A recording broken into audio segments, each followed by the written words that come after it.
گفتگو کا حاصل خلاصہ ہے۔ ان اسباق کی بار بار مشق سے آپ کے قرآن پڑھنے میں چند دنوں بعد ہی نکھار آنا شروع ہو جائے گا انشاءاللہ۔ یہ کورس ہمارے فیس بک اور یوٹیوب پر بھی دستیاب ہے۔ یوٹیوب پر ہر سبق کی سلائیڈ اور آواز کو بوقت ضرورت ریورس اور فارورڈ کیا جا سکتا ہے، جبکہ فیس بک پر مکمل سبق ویڈیو فارمیٹ میں موجود ہے۔ علاوہ ازیں قاری صاحب کے پڑھے ہوئے قرآن پر بھی کام مکمل ہو چکا ہے، جو جلد ہی دستیاب ہوگا۔ اس کے ساتھ ساتھ انعام بھائی کا آسان تجوید کورس بھی تیاری کے آخری مراحل میں ہے۔ آخر میں آپ تمام سننے اور پڑھنے والوں سے گزارش ہے کہ اس پوسٹ کو زیادہ سے زیادہ شیئر کریں تاکہ زیادہ سے زیادہ لوگوں کو درست تلفظ اور زیادہ دلچسپی کے ساتھ قرآن پڑھنا میسر آ سکے۔ آپ لوگوں کا بہت بہت شکریہ۔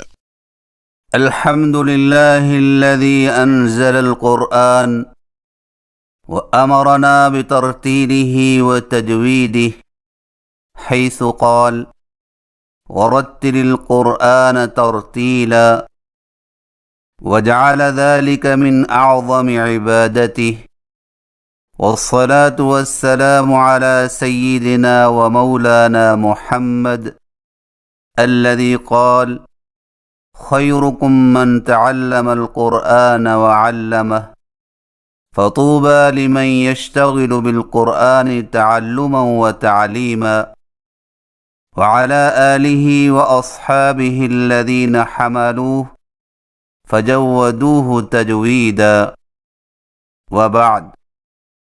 سامعین محترم، السلام علیکم ورحمۃ اللہ وبرکاتہ۔ آج کی نشست میں ہم سبق نمبر 1 پڑھیں گے، جس میں تجوید و ترتیل کی اہمیت اور عملی تجوید کورس کی ضرورت کے بارے میں گفتگو کی جائے گی انشاءاللہ تعالی۔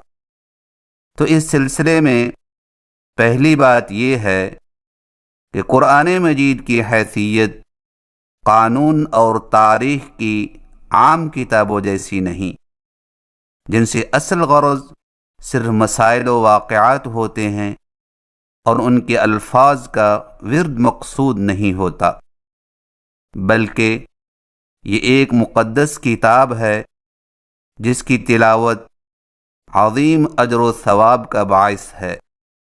اس کے ایک حرف پڑھنے سے 10 نیکیاں ملتی ہیں، اٹکنے والوں کو مشقت کی وجہ سے دگنی نیکیاں عطا ہوتی ہیں، اور ماہر قرآن کو قیامت کے دن مقرر فرشتوں کی صف میں کھڑا کیا جائے گا۔ تلاوت قرآن کا بھرپور اجر و ثواب اس امر پر موقوف ہے کہ تلاوت پورے قواعد و ضوابط اور اصول و آداب کے ساتھ کی جائے۔ دوسری بات یہ ہے کہ اس مسئلہ میں دو رائے نہیں کہ قرآن مجید کی تلاوت نماز کا اہم رکن ہے، اور اس کی مجرد تلاوت بھی عبادت ہے، اور ہر عبادت کے لیے اصول و ضوابط اور مخصوص کیفیات ہوتی ہیں جن کو بجا لانے سے ہی عبادت قابل قبول ہوتی ہے۔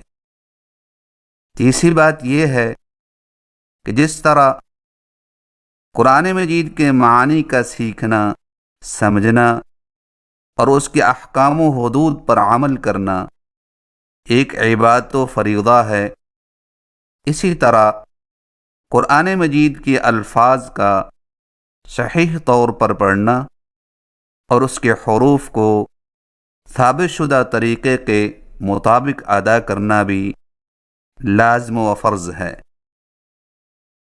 چوتھی بات یہ ہے کہ جس طرح قرآن فہمی کے لیے رسول اللہ صلی اللہ علیہ وسلم کے بیان کردہ معانی و مفاہیم ہی معتبر ہو سکتے ہیں، اسی طرح طریقہ تلاوت بھی وہی مقبول ہے جو آپ صلی اللہ علیہ وسلم تک متصل سند سے ثابت ہو۔ پانچویں بات یہ ہے کہ ملت اسلامیہ کا اتفاق ہے کہ جس طرح قرآن مجید اپنی عبارت میں متواتر ہے، اسی طرح وہ اپنی طرز ادا اور پڑھنے کے طریقے میں بھی متواتر ہے۔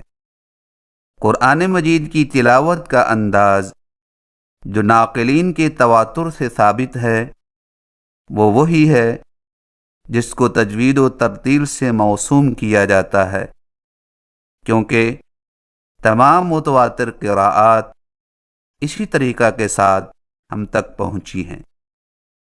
لہذا جس طرح قرآن کریم کے کلمات و حروف میں تبدیلی نہیں کی جا سکتی، اسی طرح اس کے پڑھنے کے انداز میں بھی تبدیلی کرنا جائز نہیں ہوگا۔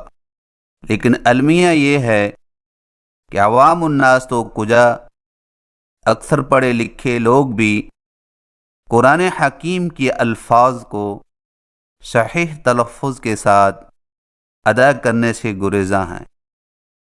چھٹی بات یہ ہے کہ دنیا میں کسی کتاب کو یہ اعزاز حاصل نہیں کہ اس کی تلاوت اور قراءت کے لیے باقاعدہ اصول و ضوابط ہوں۔